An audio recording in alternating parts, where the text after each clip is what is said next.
Jemaat yang kekasih dalam Yesus Kristus, kita masuk dalam pemberitaan firman Tuhan. Sebelum kita membaca dan merenungkan firman Tuhan, mari kita bersatu dalam doa. Kita berdoa.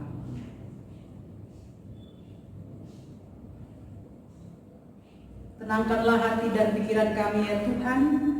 Kuasailah kami dengan Roh Kudus-Mu ya Allah, sehingga kami dituntun oleh hikmat-Mu dan diberi pengertian untuk mendalami kekayaan firman-Mu. Berfirmanlah di dalam nama Tuhan Yesus Kristus kami berdoa. Amin. Jemaat Tuhan, marilah kita berdiri untuk menyambut firman Tuhan yang dibacakan dari Alkitab Hosiana. Hosiana, Hosiana, Hosiana. Bacaan Alkitab hari ini terambil dari Injil Lukas pasal 6 ayat 37 sampai 42 yang menyatakan, "Janganlah kamu menghakimi, maka kamu pun tidak akan dihakimi. Dan janganlah kamu menghukum, maka kamu pun tidak akan dihukum. Ampunilah dan kamu akan diampuni. Berilah dan kamu akan diberi suatu takaran yang baik, yang dipadatkan, yang digoncang, dan yang tumpah keluar akan dicurahkan ke dalam ribaan. Sebab ukuran yang kamu pakai untuk mengukur akan diukurkan kepadamu." Yesus mengatakan pula suatu perumpamaan kepada mereka. "Dapatkah orang buta menuntun orang buta? Bukankah keduanya akan jatuh ke dalam lubang? Seorang murid tidak lebih daripada gurunya, tetapi barang siapa yang telah tamat pelajarannya akan sama dengan gurunya. Mengapakah engkau melihat selumbar di dalam mata saudaramu, sedangkan balok di dalam matamu sendiri tidak engkau ketahui? Bagaimanakah engkau dapat berkata kepada saudaramu, 'Saudara, biarlah aku mengeluarkan selumbar yang ada di dalam matamu,' padahal balok yang di dalam matamu tidak engkau lihat? Hai orang munafik, keluarkanlah dahulu balok dari matamu, maka engkau akan melihat dengan jelas untuk mengeluarkan selumbar itu dari mata saudaramu." Demikianlah pembacaan Alkitab. Hendaklah firman Tuhan dengan segala kekayaannya diam di dalam hatimu, dan ucaplah syukur kepada Allah. Kepadamu puji-pujian, mada syukur dan segala kemuliaan, ya Bapa, Putra, Roh Kudus, sampai kekal abadi. Jemaat yang dikasihi Allah, membaca Lukas pasal 6 ayat 37 sampai 42 mengingatkan kita akan sebuah pepatah di negeri kita, yaitu gajah di pelupuk mata tak tampak, namun semut atau kuman di seberang lautan tampak. Peribahasa ini ingin menggambarkan betapa mudahnya seseorang melihat kesalahan orang lain dibanding kesalahannya sendiri. Demikianlah juga gambaran yang diberikan oleh Injil Lukas pasal 6 ayatnya yang ke-41 sampai ayatnya yang ke-42, di mana kita mudah dan cepat melihat selumbar, yaitu sepercik debu atau kotoran kecil di dalam mata orang lain, dan tidak melihat balok dalam hati kita sendiri. Mestinya kita mengeluarkan dahulu balok dari mata kita, maka kita akan melihat dengan jelas selumbar di mata orang lain, lalu mengeluarkannya. Inilah hal-hal yang ingin kita renungkan melalui Injil Lukas pasal 6 ayat 37 sampai 42. Yang pertama, jangan menghakimi. Tuhan Yesus menasihatkan kita untuk tidak menghakimi sesama manusia. Kita dinasihatkan untuk tidak menjadi hakim yang mengadili sesama manusia. Kita dinasihatkan untuk tidak bertindak sebagai hakim yang mengambil keputusan untuk menghukum orang yang bersalah. Justru yang harus kita lakukan adalah mengampuni dan melepaskan sesama manusia yang bersalah. Sebab apabila kita tidak mengampuni atau melepaskan sesama manusia yang bersalah, maka kita juga akan dihakimi oleh Allah atau dihukum oleh Allah. Tetapi kalau kita melepaskan sesama manusia, maka kita juga akan dibebaskan. Yang kedua, kita manusia yang tidak sempurna. Kita punya kelemahan, kekurangan, dan kesalahan.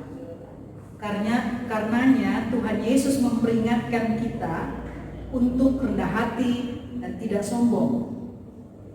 Karena kita pun perlu dipimpin dan diajar oleh Tuhan Yesus yang adalah pemimpin yang baik dan guru kehidupan yang bijak.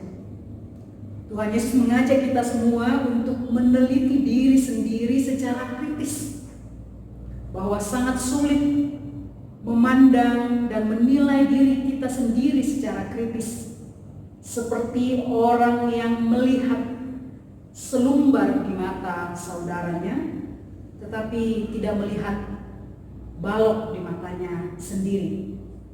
Seperti pepatah Arab yang mengatakan, adalah lebih gampang melihat kumbang hitam di atas batu hitam pada malam hitam legam daripada melihat kesombongan dalam hati sendiri. Yang ketiga, hidup dalam kasih sayang dan kemurahan hati. Hal menghakimi dan menghukum berhubungan erat dengan kasih sayang dan kemurahan hati yang telah dijelaskan dalam pasal 6 ayat 27 sampai ayat 36.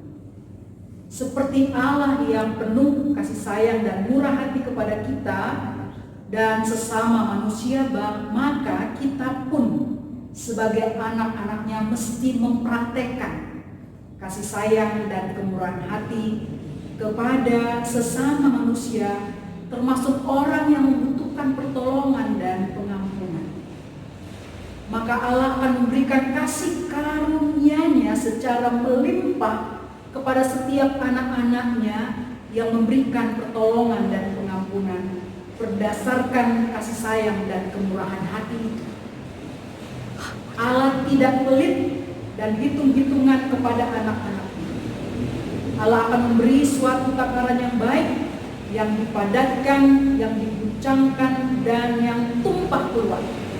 Demikianlah gambaran kelimpahan kasih karunia Allah bagi anak-anaknya yang mempraktekkan kasih sayang dan kemurahan hati kepada sesama. Jemaat yang dikasihi Tuhan Yesus Kristus, manusia memang cenderung menjadi pengacara atau pembela yang handal bagi dirinya sendiri saat melihat kekurangan dan kesalahannya, tetapi menjadi hakim yang sangat pandai saat melihat kekurangan dan kesalahan orang lain. Ya, kita menyadari bahwa kita terlalu cepat menghakimi orang lain dan sangat lambat dan tidak pandai menghakimi diri sendiri. Karena itu kita diingatkan oleh Tuhan Yesus melalui pembacaan hari ini, bahwa kehidupan anak-anak Allah adalah kehidupan yang mempraktekkan kasih sayang dan kemurahan hati, dan bukan menjadi hakim atas hidup orang lain, bahkan sulit mengkritik diri sendiri dan pelit memberikan pengampunan. Mari kita belajar dari seorang perempuan tua berusia 70 tahun yang mau menunjukkan kasih sayang dan pengampunan kepada laki-laki yang telah membunuh suami dan anaknya dengan cara yang sadis, bahkan disaksikannya dengan matanya sendiri. Kata-kata yang terakhir didengarnya ketika suaminya disiram bensin adalah, "Bapa, ampunilah mereka." Saat laki-laki itu ditangkap dan diadili dan dinyatakan bersalah serta akan dijatuhkan hukuman, hakim bertanya pada perempuan tua itu. Apa yang ingin ia sampaikan?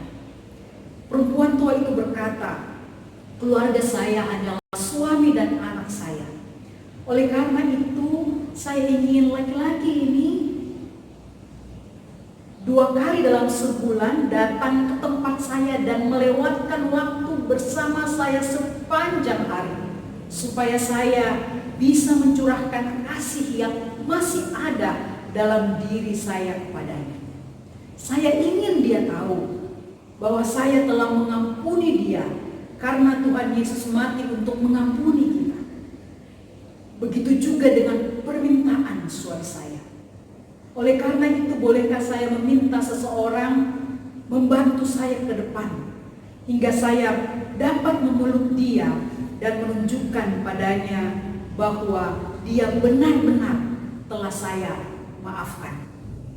Mendengar hal itu, laki-laki itu sangat terharu lalu pingsan, dan ruangan pengadilan dipenuhi dengan pujian, ajaib benar anugerah.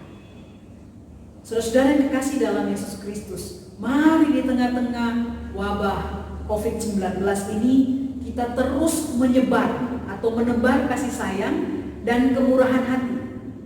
Kita hadapi bersama wabah ini dengan terus menebar kasih sayang dan kemurahan hati, bukan dengan saling caci dan menghakimi.